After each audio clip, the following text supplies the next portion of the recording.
¿Alguna vez te has preguntado cómo un hombre estuvo a solo unas horas de regresar a casa y terminó alejándose miles de kilómetros de ella? ¿Cómo una bolsa aparentemente inofensiva pudo condenar el destino de toda una expedición? ¿O quién fue la poderosa hechicera capaz de transformar a los compañeros de Odiseo en cerdos? Tras abandonar la isla del Cíclope, las 12 naves de Odiseo volvieron a hacerse a la mar.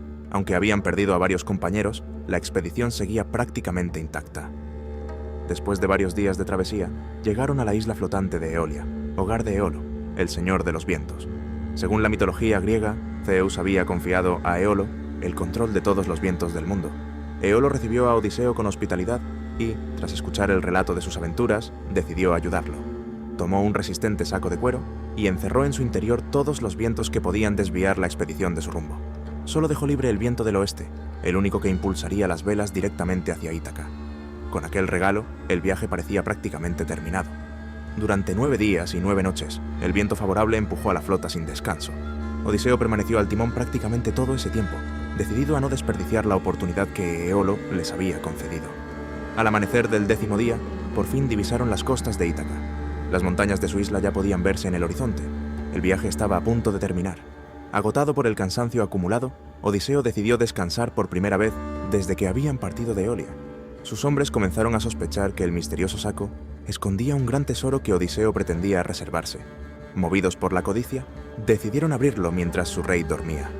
Lo que escapó fueron todos los vientos que Eolo había mantenido encerrados. En apenas unos instantes, el mar se convirtió en un caos.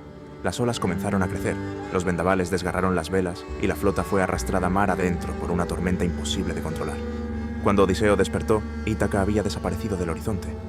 Después de haber estado a solo unas horas de regresar a casa, todo había vuelto a empezar.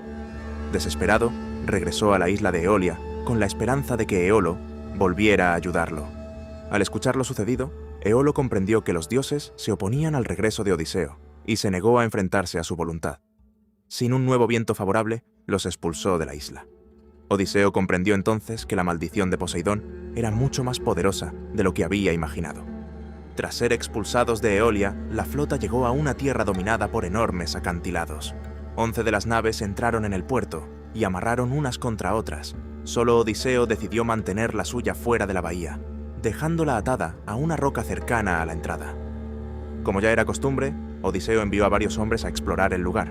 No tardaron en encontrar a una joven que los condujo hasta el palacio de Antífates, rey de los Lestrigones, una raza de gigantes antropófagos de fuerza descomunal. Pero la aparente tranquilidad era solo una trampa.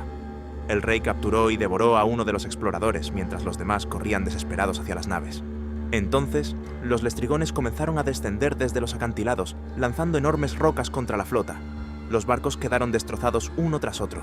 Después, los gigantes atravesaban con sus lanzas a los marineros que intentaban escapar y los arrastraban como si fueran peces capturados en un anzuelo. Solo Odiseo consiguió reaccionar a tiempo. Al ver la matanza desde el exterior del puerto, ordenó cortar inmediatamente las amarras de su barco y remar con todas sus fuerzas mar adentro. Fue el único que logró escapar, de las 12 naves con las que había partido de Troya. Ahora solo quedaba una, y junto con ellas habían desaparecido cientos de hombres. La única nave que quedaba a Odiseo continuó navegando hasta llegar a la isla de Ea. Sus hombres estaban exhaustos y necesitaban descansar. Odiseo decidió dividir a la tripulación en 2 grupos. Mientras unos permanecían vigilando la nave, el otro partiría a explorar el interior de la isla. Al frente de la expedición iba Euríloco, uno de sus hombres de mayor confianza. Tras adentrarse en el bosque, encontraron el palacio de Circe, rodeado por lobos y leones que, en lugar de atacar, se acercaban dócilmente a los visitantes. Eran animales hechizados por la poderosa hija del dios Helios. Solo Euríloco sospechó de aquella hospitalidad y decidió permanecer fuera. Aquella decisión les salvaría la vida. Circe ofreció a los marineros un banquete mezclado con una poderosa pócima. Cuando terminaron de beber, los golpeó con su vara y quedaron transformados en cerdos. Aunque conservaban la mente humana, ya no podían defenderse. Circe los encerró en un establo como si fueran simples animales. Solo Euríloco consiguió regresar hasta la playa para contarle a Odiseo lo que había sucedido. Sin perder un instante, Odiseo emprendió el camino hacia el palacio dispuesto a rescatar a sus compañeros. Pero antes de llegar, un misterioso joven salió a su encuentro. Era Hermes, el mensajero de los dioses. Hermes le entregó el Moli, una planta capaz de protegerlo de la magia de Circe, y le explicó cómo derrotarla. Con aquellas instrucciones, el rey de Ítaca continuó su camino hacia el palacio. Circe intentó hechizar a Odiseo del mismo modo que a sus compañeros, pero el Moli anuló por completo su magia. Sorprendida, Circe apenas tuvo tiempo de reaccionar. El rey de Ítaca desenvainó su espada y avanzó hacia ella. La hechicera comprendió inmediatamente quién tenía delante. Solo un hombre favorecido por los dioses podía haber resistido su magia. Abandonó cualquier intento de enfrentarse a él y prometió liberar a todos sus compañeros. Uno tras otro, los hombres de Odiseo recuperaron su forma humana. Tras la transformación, recuperaron sus fuerzas e incluso parecían más jóvenes y vigorosos que antes. Lo que había comenzado como una de las mayores amenazas del viaje, terminó convirtiéndose en un inesperado refugio. Durante un año entero, Odiseo y sus hombres recuperaron las fuerzas en el palacio de Circe. Pero, aunque el tiempo parecía haberse detenido, Ítaca seguía esperándolos. Penélope continuaba aguardando el regreso de su esposo, y Telémaco ya llevaba más de 10 años creciendo sin su padre.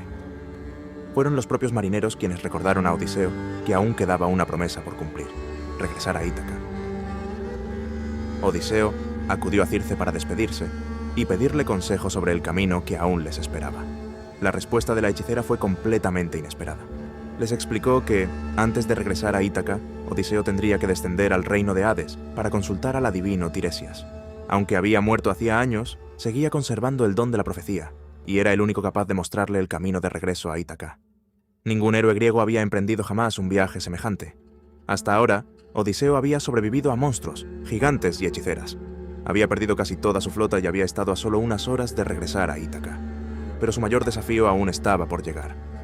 En el próximo episodio acompañaremos a Odiseo en uno de los viajes más extraordinarios de toda la mitología griega, el descenso al reino de los muertos. Allí se encontrará cara a cara con héroes legendarios, reyes caídos y almas condenadas, mientras busca la única respuesta capaz de conducirlo de vuelta a Ítaca. Y lo más difícil no sería entrar en el inframundo, sería conseguir salir de él. Si no quieres perderte esa aventura, deja tu like, suscríbete al canal y activa la campana, porque el viaje de Odiseo todavía está muy lejos de terminar.